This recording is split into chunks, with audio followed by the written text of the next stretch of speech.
Hello ladies and gentlemen, welcome back again to my YouTube channel. My name is Kevin Saili. Pada YouTube channel ini teman-teman akan menemukan informasi menarik seputar cryptocurrency. So if you do the cryptocurrency, make sure kalian subscribe channel ini. Welcome back everybody.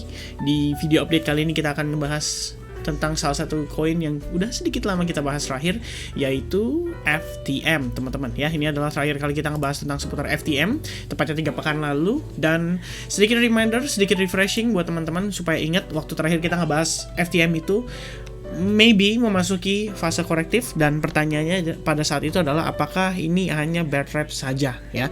Jadi secara short to mid term analysis saya sudah paparkan pada video sekitar 3 pekan yang lalu. Viewersnya sekitar 4.200 orang. Mudah-mudahan update yang saya berikan ini bisa bermanfaat buat teman-teman yang terakhir nonton video ini juga ya. Jadi langsung aja kita masuk ke dalam discussion. But before kita masuk ke dalam discussionnya, ada something yang saya pengen remind ke teman-teman. Tepatnya 10 menit lagi itu akan ada The Federal Reserve ya, Monetary Policy Report, dan ini harusnya sih cukup penting ya untuk terkait dengan pergerakan cryptocurrency. Jadi stay safe everybody, jangan terlalu overtrade, jangan terlalu berspekulatif ya, terutama pada saat kondisi yang saat ini cukup genting di mana Rusia dan Ukraine ya. Ini saya masih aktif ngikutin perkembangan update beritanya dan menurut saya cukup genting, dan ya, stay safe everybody ya, do not speculate. Alright, so let's discuss again about Phantom, dan sedikit di sini saya akan reshare untuk time frame weekly. Jadi kita akan sedikit hilangkan dulu untuk si drawingnya ya, supaya teman-teman ingat di sini bahwa selama FTM berada di atas exponential moving average 55, kita bisa consider sebagai momentum bullish yang masih ada di market gitu ya. Jadi as long dia masih bisa maintain dan sustain di atas level EMA 55, harusnya sih FTM masih punya potensi untuk rebound kembali dan bahkan create new all time high. Ini sebenarnya menarik banget teman-teman, karena kalau kita lihat secara indikator ya, terutama based on MACD, kita udah ngelihat adanya bearish divergence terjadi gitu. Dan secara pressure pun ini sebenarnya dari sisi sellers ya udah signifikan banget teman-teman. Jadi memang sebenarnya secara gambaran garis besar FTM itu besar kemungkinannya untuk memasuki fase koreksinya. Dan di sini kita lihat teman-teman, sebelumnya kita udah pernah discuss ya bahwa every time FTM testing level Fibo 38,2% nya dia rebound signifikan ya. Begitu pula saat di wave 3 Fibo 38,2% nya dia rebound signifikan ya. But for this time teman-teman, atau buat kondisi saat ini slightly a little bit different ya. Pertama, kalau kita lihat dari sisi Fibonacci retracement-nya sendiri, pada saat kita testing ke level Fibo 38,2%, iya kita nggak dapetin rebound ya, cukup signifikan, tapi pada akhirnya kita malah break ke bawah teman-teman. Dan kalau kita lihat lagi di sini terdapat yang namanya rising wedge pattern. Jadi kalau misalkan secara MACD menunjukkan adanya situasi di mana bearish divergence, terutama pada RSI pun sama ya, sehingga saya RSI-nya juga demikian ya teman-teman. Jadi bisa cek juga melalui si Relative Strength Index, dan kelihatan di sini ya kita mengalami yang namanya bearish divergence. Jadi pada RSI itu udah kelihatan lebih clear dibandingkan dengan si MACD ya. Kalau misalnya MACD ini ya mungkin saya hilangkan sedikit ya, lebih kurang seperti ini ya. Ini sudah terlihat adanya bearish divergence. Memang secara si indikator sendiri menunjukkan bahwa momentum buyers-nya itu sudah slowing down ya. Ini teman-teman juga bisa kalkulasi menggunakan Fibonacci extension, terutama untuk kita mengukur potential target daripada si FTM based on wave 5-nya. Jadi kita lihat di sini lebih kurang ini pergerakannya sekitar 78,6% ya, atau sampai 100% daripada si Fibo wave 1-nya. Jadi kalau saya pikir sebetulnya teman-teman di sini memang sudah sewajarnya ya, karena kita memasuki wave 5-nya dia gitu ya. Jadi secara overall ini sudah kita sampaikan pada video update yang lalu bahwa di sini kita ngelihat overall ini sebagai potential wave satunya dia ya. Jadi kalau kita tarik lagi Fibonacci retracement dari bawah ke atas, wah ya lebih kurangnya kayak begini teman-teman ya. Kita keluarkan lagi area-area Fibonacci-nya 38,2, 23,6 dan seterusnya. Mudah-mudahan si wave 2 nggak perlu sampai sejauh itu ya. Mudah-mudahan teman-teman. Mudah-mudahan aja kita di sini bisa ngelihat FTM tetap sustain dan bertahan di atas exponential moving average 55-nya beserta dengan closing di atas Fibo 38,2% ya. At least itu adalah satu situasi yang menurut saya perlu kita perhatikan untuk kondisi di time frame yang besar terutama untuk weekly dan juga daily. Alright, so teman-teman, sedikit refresh. Ini secara target kita waktu itu memang menggambarkan bahwa ada potensi kita bisa ngejar ke kisaran level 1,41 dollar based on Fibonacci retracement atau eksternal aja, yaitu Fibo 1618-nya. Dan saat ini teman-teman, kita precisely testing di level tersebut ya. Balik lagi, ini bukanlah suatu prediksi, bukan juga suatu bukti bahwa prediksi itu bisa terjadi dan lain-lain ya. Di sini saya di sini cuma pengen kasih tahu aja ke teman-teman, ini juga saya udah pernah share ya melalui advance group. Kita udah sempat discuss soal FTM daily bahwa berikut adalah potensi area subwave 3 yang bisa dites oleh FTM, dan saat itu saya highlight di kisaran 1,411 dollar. Kalau saat ini sedikit berubah ya, 14162 sebenarnya karena kegeser aja sih, kayak gitu kurang lebihnya teman-teman ya. Dan sedikit lagi nggak tahu.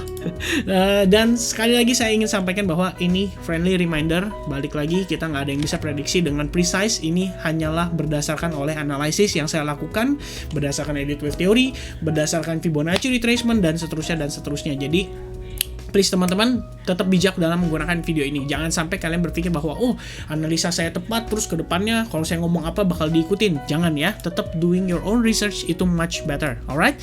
Nah, kalau misalkan dengan situasi saat ini saya meyakini bahwa overall correction yang terjadi pada si FTM itu untuk wave 2-nya, kita saat ini berada pada A, B, and then potentially C wave corrective pattern, dan bisa aja sifatnya expanded karena kita lihat B wave-nya itu slightly a little bit higher daripada C wave 1-nya ya, secara close candle. Tapi kalau secara tail candle itu lebih kurang sebenarnya sama. Jadi either kita ngelihat dia ngebentuk yang namanya flat corrective pattern ya, which is ABC, flat corrective aja, atau bahkan running flat corrective pattern, which is bisa aja saya salah dan ternyata dia nggak 5 wave ke bawah, and then boom ya, dia fly significant dan break dari recent resistance-nya, which is di kisaran level 3,2 dollar ya, and then create new all time high. Nah, pertanyaan berikutnya adalah, dengan situasi saat ini saya meyakini bahwa kita berada dalam fase korektifnya, dan ini merupakan proses yang wajar before kita ngelihat buyers itu masuk lagi ya. Whales pengen beli pastinya, dan kita butuh duit whales,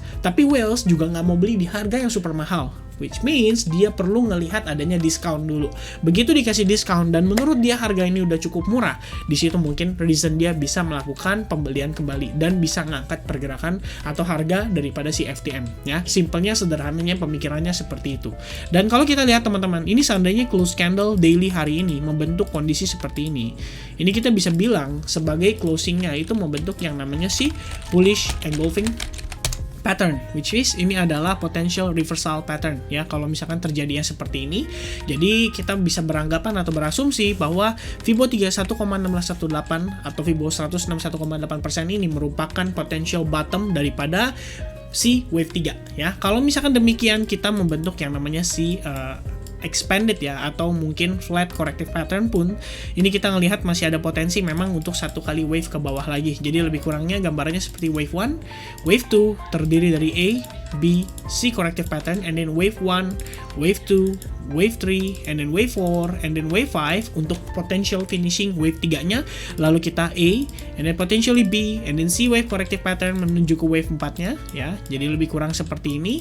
Lalu terakhir ya 1, 2, 3, 4, dan 5 ya untuk menuju ke wave 5-nya kita, sekaligus finishing C wave corrective pattern sekaligus overall major wave 2 corrective pattern ya. Itu sementara yang terlihat. Jadi memang kita ngelihat secara overall, kalau saya boleh bilang teman-teman, ini impulsive move, dan saat ini kita masuk ke korektifnya aja ya. Bayangin, kita nggak ngelihat ada pressure sellers yang sangat besar, sangat signifikan membuat FTM itu bahkan bisa bergerak di bawah level Fibo 38,2%-nya. Dan ini berarti sebenarnya slightly good news buat kita bahwa FTM itu adalah salah satu potential coin yang bisa dimanfaatkan karena secara fundamental dia cukup oke dan bisa maintain di harga-harga seperti sekarang ini. Alright. Nah, sedikit perspektif tambahan buat teman-teman, kita ngelihat di sini juga ada potensi terbentuknya ini terakhir ya analisis kita ya dari symmetrical triangle yang terakhir. Pertama kita tandain dulu supportnya berada di kisaran area tersebut, lalu kita boleh gunakan chart logarithmic supaya lebih rapi. Dan saya ngelihat di sini teman-teman ada potensi kita bisa ngelihat terbentuknya si falling wedge pattern ya. Jadi kalau misalkan memang ini adalah si falling wedge pattern atau si descending channel, whatever you call it teman-teman, kita boleh perhatikan seandainya dia berhasil break dari si falling wedge pattern ini ya. Jadi kalau misalkan dia tembus, maka ada potensial kita akan bergerak bullish lebih cepat dari yang seharusnya, dan bisa saja berarti wave count saya di sini salah.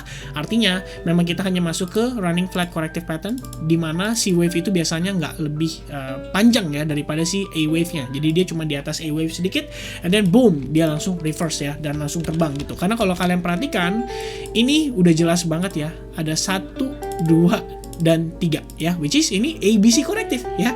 Jadi bisa aja ABC, ABC, and then ABC korektif pattern. Boom, selesai, langsung boom, meletus dia ya. Walaupun ini sedikit menyalahi aturan, karena secara aturan Elliott wave sendiri untuk flat korektif itu biasanya si wave-nya terdiri atas 5 wave korektif, 5 wave pergerakan ya, lebih kurangnya seperti itu teman-teman. So, untuk situasi saat ini kalian boleh perhatikan di kisaran area ini ya. Ini merupakan area yang berpotensi menjadi resistance kita. Jadi harap waspada kalau misalkan kita testing ke level tersebut, ini ada potensi kita mendapati rejection. Dan tentu saja ini juga berdasarkan trendline yang terbentuk ya dari pergerakan sebelumnya. So, do be careful, please watch yourself teman-teman before making any decision, terutama dengan kondisi saat ini yang sudah saya sampaikan juga, ketegangan terjadi antara Rusia, terus juga kita ngelihat akan berhadapan dengan monetary report yang sebenarnya sekarang jam 11, tapi saya belum tahu karena belum keluar informasi apa-apa dan pergerakan chartnya juga belum signifikan. Lalu sedikit tambahan teman-teman, kita bisa berpatokan pada trendline juga yang terbentuk pada hourly time frame-nya ya. So, ini akan menjadi indikasi awal. Kalau misalkan kita berhasil break dari sini, kita akan testing ke resistance-nya di kisaran $1,84, and then let's see teman-teman, apakah kita akan mengikuti korektif atau perhitungan wave count yang saya katakan tadi, atau kita justru malah melihat dia lebih condong ke arah bullish ya, langsung break lagi resistance-nya dan langsung tembus naik ke atas. Alright, so itu untuk update seputar analisis untuk si FTM. Mudah-mudahan apa yang saya sampaikan di sini sekali lagi bisa bermanfaat buat teman-teman.